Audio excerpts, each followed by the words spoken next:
అవగాహన లేకపోవడంతో cervical cancer కేసులు పెరుగుతున్నాయని పలువురు వైద్య నిపుణులు ఆందోళన వ్యక్తం చేశారు. Serum institute of India SI నేతృత్వంలో ప్రజారోగ్య చైతన్యంలో భాగంగా కాంకర్ హెచ్పివి క్యాన్సర్ కాంక్లేవ్ 2025 పేరుతో సదస్సు బేగంపేట ఐటీసీ కాకతీయ హోటల్లో నిర్వహించారు. Indian menopause society oncology committee chairperson prof. M. Tripurasundari అధ్యక్షతన వహించారు.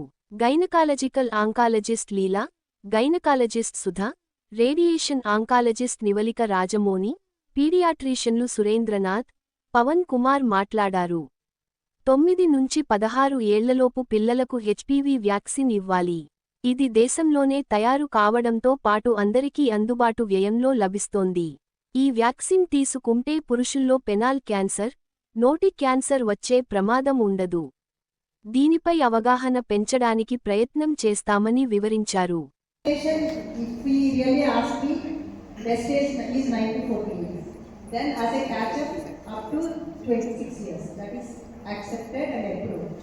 So now screening అనేది చెప్పాలి అంటే it starts from the age of 30 for general population. Immunocompromised వాళ్ళకి we can start from the age of 25 అందరికీ తెలిసిందే. కాకపోతే somebody comes for screening వచ్చినప్పుడు స్క్రీనింగ్ అందరికీ చేస్తామండి, కానీ వ్యాక్సిన్ కోసం వచ్చినప్పుడు స్క్రీన్ చేసి వ్యాక్సిన్ చేయాలి అనేటువంటిది అయితే ఏమి తెలియదు. No such recommendation. Both are totally independent. So మీరు హెచ్పివి టెస్ట్ చేయొచ్చు, ప్యాప్స్మేర్ చేయొచ్చు, ఏమైనా చేయొచ్చు. If the test comes negative, fine, you can reassure them and call them back. Pap smear chesi, you can call them after 3 years for re-screening. When you HPV test chesi, you can call them after 5 years for re-screening. That is very clear.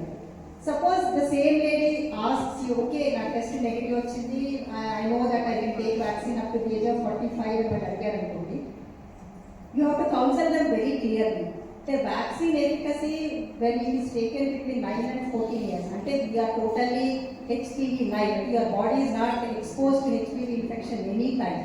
Appudu vaccine efficacy, antibody levels, protection compare cheste, those who are sexually active, those who are already exposed to HPV infection, which got clear probably, వాళ్ళలో వచ్చే ఎఫికసీకి చాలా difference ఉంటుంది. That మనం చాలా క్లియర్గా వాళ్ళకి explain చేయాలి. ఎందుకు అంటే ఇప్పుడు టెస్ట్ నెగిటివ్ వచ్చింది, నేను వ్యాక్సిన్ తీసుకున్నాను అనేసి they will not be having a false sense of okay నాకు ఇంకెప్పటికీ హెచ్పివి రాదు అనేటువంటి ఫాల్స్ సెన్స్ ఆఫ్ సెక్యూరిటీలో వాళ్ళు ఉండకూడదు.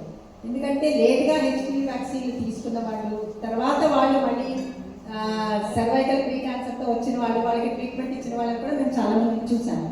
వాళ్ళు ఏమడుగుతారంటే మేము వ్యాక్సిన్ తీసుకున్నాం, నాకు ఎందుకు వచ్చింది హెచ్పివి అంటారు. సో మనం క్లియర్గా అడగాలి, ఏ టైంలో హెచ్పివి వ్యాక్సిన్ తీసుకున్నావు, నీకు అప్పుడు ఏజ్ ఎంత. So that makes a lot of difference. So ఇవన్నీ మనం క్లియర్గా ఎక్స్ప్లెయిన్ చేసి, especially beyond the recommended age of 26 or 30 you are giving.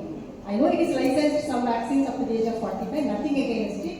కానీ మనం చాలా క్లియర్గా 1-to-1 కౌన్సిల్ చేసి we have to tell them very clearly giving vaccine beyond 26 years. That is very very important. అది మాత్రం చాలా క్లియర్గా మనం as a responsible gynecologist we have to counsel and give the vaccine.